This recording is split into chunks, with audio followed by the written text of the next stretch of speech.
minutes that we've been over it. Started in Ventura County. We picked it up near the Topanga area. Southbound on the 101 freeway has never dipped below 100 miles per hour. Most of the time doing between 115 and 125 miles per hour. And sure enough, that is the original one. They tried to pull him over for speeding, refused to pull over.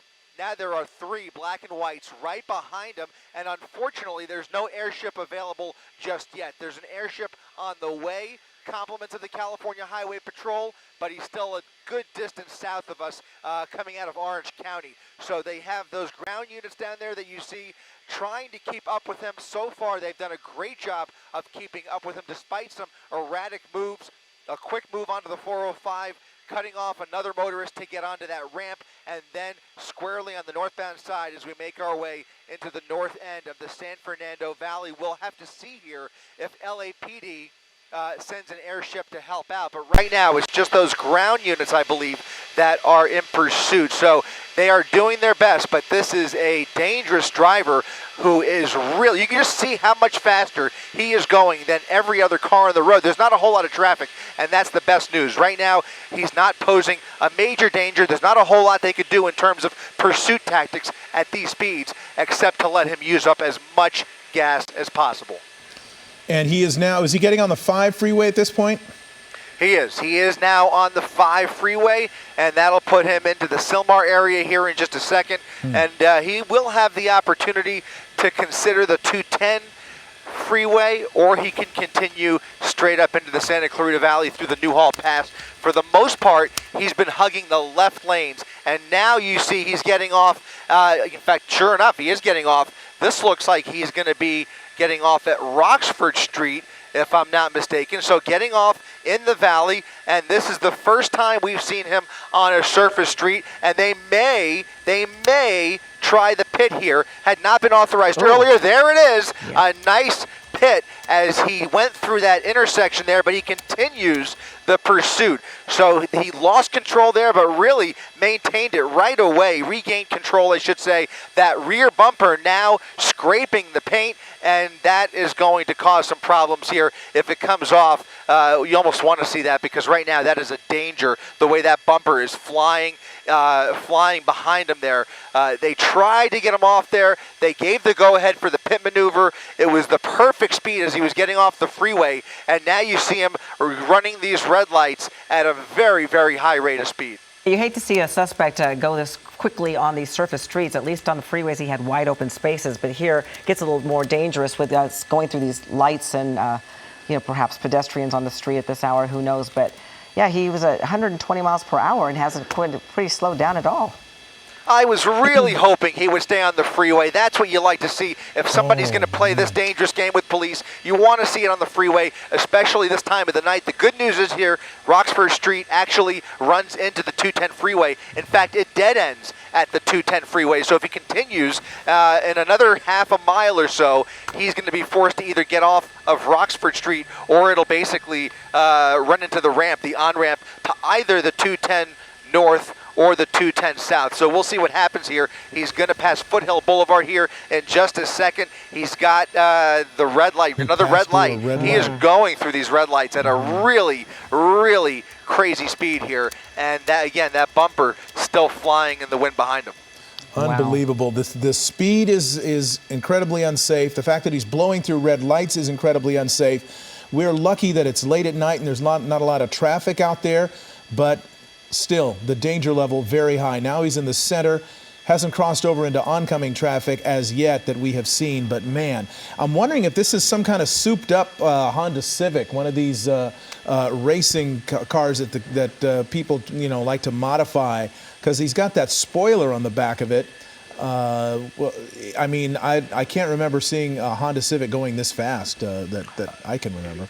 Yeah, it wouldn't surprise me at all, especially at the speeds he's been going. Like I said, for a bulk of this pursuit, he has not gone below 100 miles per hour until he got off of surface streets. Look at that dog That dog ran right in front of him. He barely slowed down. He's been maintaining remarkable control of the vehicle, even despite that pit maneuver. It was really a solid pit maneuver attempt, but a failed attempt nonetheless. Continuing the pursuit into a residential neighborhood now at the end of Olive View Drive, coming up on Cranston Avenue, slowing down for these narrower streets here, and at some point here he may come up on a dead end, because there are a bunch of those in this neighborhood. Plenty of cul-de-sacs for him to get caught up in. If he makes the left there, there's one, and then up ahead there's another one. So he is really gonna weave his way through this neighborhood here, but one wrong turn and he could end up in a dead end as he zigzags his way through Sylmar.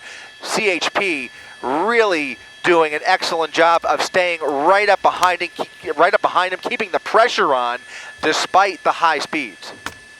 Yeah, we certainly hope that he stays at least a decent speed through these residential neighborhoods.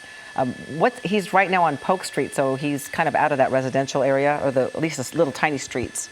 Yeah, he's on Polk Street, now on the wrong side of the street, now another left. These appear to be fairly random turns. I certainly could be mistaken about that. If he happens to be familiar with this area, it's certainly a possibility. But just from my vantage point, these doesn't really appear to have a certain destination in mind. These appear to be random turns, weak attempts to lose the CHP at best. But we'll see where he ends up here, or possibly maybe just looking for a hiding spot to dump the vehicle and bail out on foot. But we'll see what happens here. Still going very fast for a residential neighborhood. You can see that that bump in the road there causing some sparks as that bumper scraped the pavement, and he is really flying. We'll go ahead and throw up our real-time speed tracker down Gladstone Avenue at 50 to 60 miles per hour, a street that can't be more than a 30 to 35 mile per hour speed limit. These wild turns through these red lights are continuing. Very erratic behavior, doing almost a complete loop through the Sylmar area. We are very close to Whiteman Airport near Pacoima, and he is now on Hubbard Street crossing Fenton Avenue. A word of warning to people who live in the area. You know, people who are being pursued sometimes will foot bail, sometimes will end up trying to get into your home. So if you're watching this newscast and if you live in the area as he blows through that stoplight there at Hubbard and Eldridge, keep your windows closed, keep your doors locked, and just hunker down, because we don't know who is behind the wheel of this vehicle. We know he's pretty desperate, pretty erratic in his behavior, and is willing to risk it all, it appears. So we don't want him risking anything with you. Now, as we say that, passing through this residential area does seem to be slowing down, but the movements are strange. Where is he now? What is it? Is this a parking lot? Into a parking lot here. I'm not sure if this is a school. It might be a school. Unclear. We'll try and get a sign here in a second, but now doing a loop around this parking lot, he may have boxed himself in, pulling into a spot, and he may be willing to give it up right here, deciding that it was, deciding he's either had enough, or maybe that gas tank was running low. Here comes the arms and hands out of the driver's side window, the driver's side door coming open, and the driver getting out of the vehicle. Does not appear to be anybody else in the passenger seat. They'll still have to go through and clear the vehicle, but it looks like he is willing to comply here. He's now obeying the commands, turning around, and now they're asking him to turn back around, keep his hands up in the air, step slowly towards the police officers who have their guns out, guns drawn, making sure this guy doesn't pull a fast one, but it does look like he is giving up peacefully. This one is ending about as safely as one could have possibly imagined, considering the very dangerous high speeds we've been watching over the last 20 minutes. Yeah, note, as our director, Mike Gilbert, pointed out, the smoking brakes on that CHP unit that did everything it could to keep up with him. Either smoking brakes or maybe an overheated engine there. So it was really tough keeping up with this guy. Those are the brakes. Those are the brakes. And he did it. The driver stayed with him in spite of the fact that this was a very nimble, very quick, fast vehicle that they were pursuing, going through those tight turns and blowing through stop signs and staying on service streets. They were right behind him. They didn't have the benefit of a helicopter overhead with the night sun.